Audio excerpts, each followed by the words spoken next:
eh, ini kan Habib mau menyampaikan kepada masyarakat luas nih, seperti apa sih mungkin sekilas tentang Habib Hashim Asal Al-Habsyi ini, mungkin bisa dijelaskan sedikit.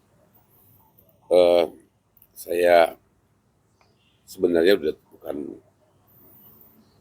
sesuatu yang baru kalau di Kalimantan Selatan. Sebelumnya di 2014, terus kemudian di 2019 saya ikut terlibat dalam kontestasi caleg.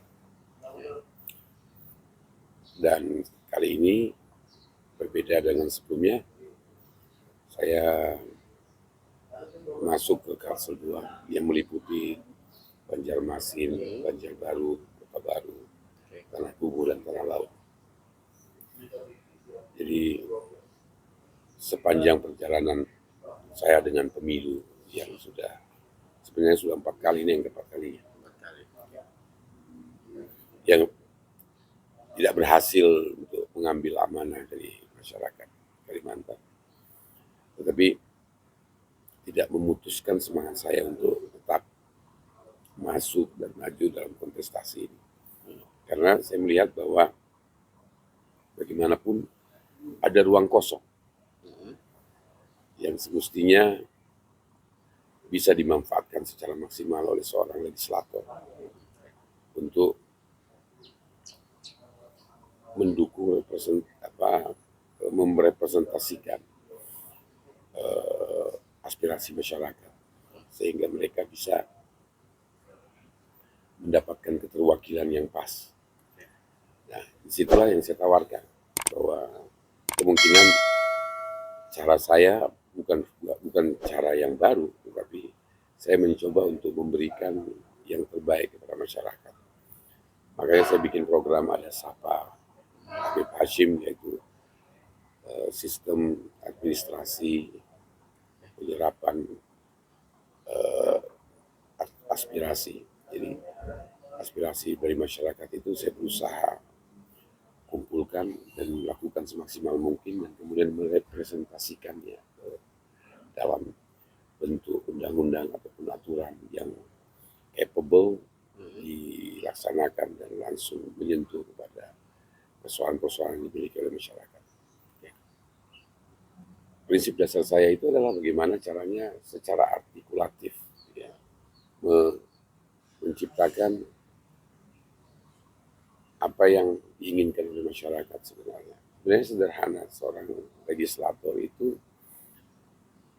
tentu tidak langsung menciptakan perubahan, tetapi dengan menyerap aspirasi secara benar, dia akan mampu untuk bisa melahirkan satu aturan atau setidaknya menjaga aturan-aturan yang sudah ada dan yang baik untuk kemudian dipertahankan fungsinya kepada masyarakat.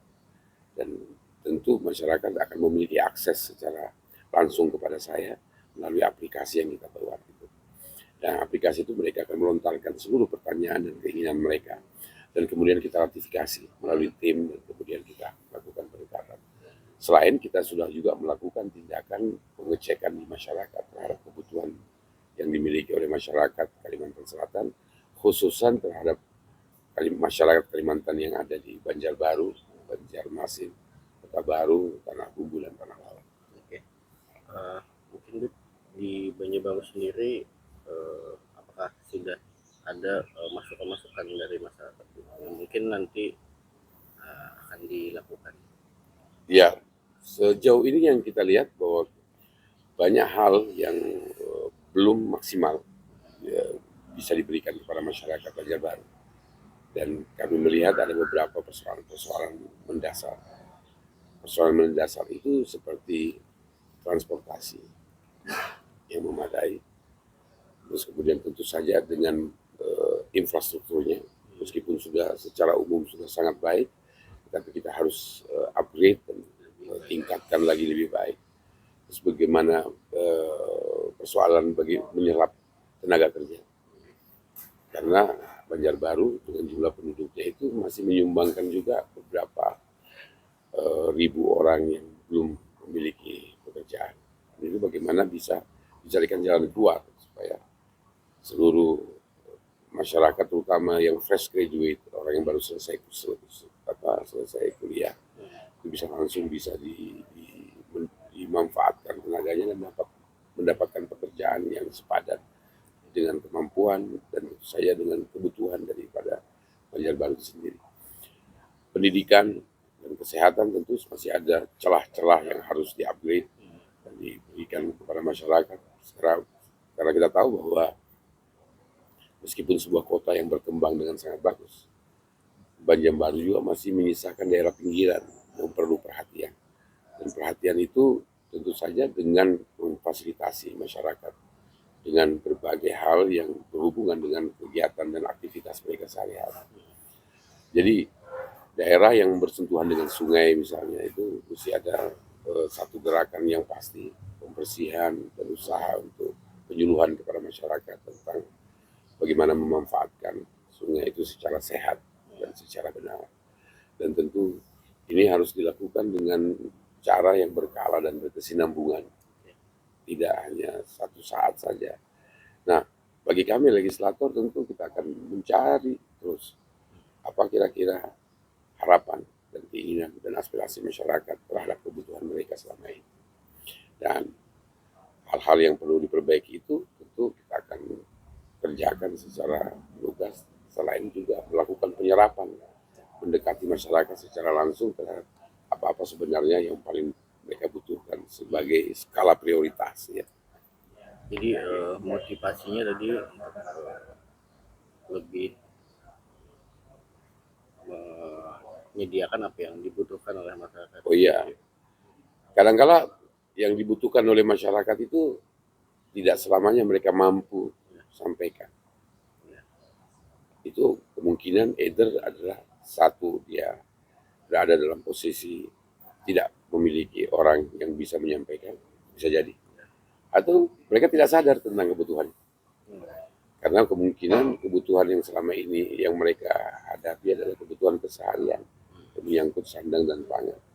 Padahal ada banyak kebutuhan-kebutuhan masyarakat yang sebenarnya menjadi hak mereka untuk bisa mencapai satu bentukan masyarakat yang baik.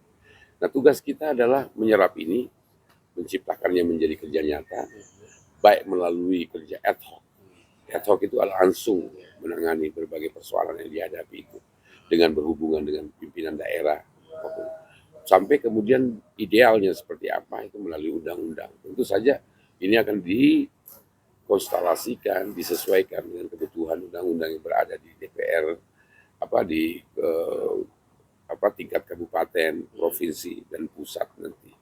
Jadi semua ini berkesinambungan. Tugas kita ini adalah menjaga kesinambungan ini dan menciptakannya menjadi sebuah kerja nyata yang bisa dirasakan oleh masyarakat. Dan memang kerja-kerja yang dilakukan oleh anggota DPR selamanya tidak bisa dilihat dari kasat mata secara langsung, tapi dia membutuhkan waktu yang lama. Tapi ada hal yang bisa mereka rasakan. Yang mereka rasakan itu adalah adanya kami di setiap saat. Berapa lama, berapa banyak waktu yang kami habiskan untuk bisa berjumpa dan melihat dan bertemu selama 5 tahun itu. Sehingga mereka bisa melihat wakilnya itu selalu datang dan juga mampu berkomunikasi dengan mereka, dan pada gilirannya tentu nanti pada gilirannya akan bisa menyerap aspirasi yang mereka harapkan dan kemudian bisa dikembangkan menjadi sebuah keputusan-keputusan politik. Dan insya Allah untuk anak-anak mereka di masa yang akan datang, mereka jauh lebih baik. Dan kebutuhan itu harus berangkat. Yang tadinya menjadi dari premier, kebutuhan primer, dia akan berubah menjadi kebutuhan yang tidak lagi primer karena sudah terpenuhi, berganti dengan kebutuhan yang baru. Gitu. Jadi kalau dulu misalnya orang berbicara tentang kebutuhan akan sabun, itu adalah kebutuhan secondary atau kebutuhan yang kedua. Tapi hari ini kan siapa yang nggak pakai sabun? Dia sudah jadi kebutuhan primer. Pian mandi pasti pakai sabun. Dulu enggak. Tapi karena sudah tersedia barang itu, maka dia sudah menjadi kebutuhan primer. Dia tidak disebutkan lagi sebagai sekunder atau tersier atau lux. Jadi tugas kita sebagai bagian dari wakil rakyat itu adalah bagaimana mengembangkan kebutuhan-kebutuhan yang tadinya sekunder dianggap oleh masyarakat, tapi berubah menjadi primer karena ada kebutuhan yang penting di dalamnya tentang kesehatan. Jadi orang dulu berpikir sehat itu nanti nomor 2. Yang penting bisa melakukan, sekarang harus wajib karena itu menjadi dasar atau landasan bagi dia untuk bisa bergerak.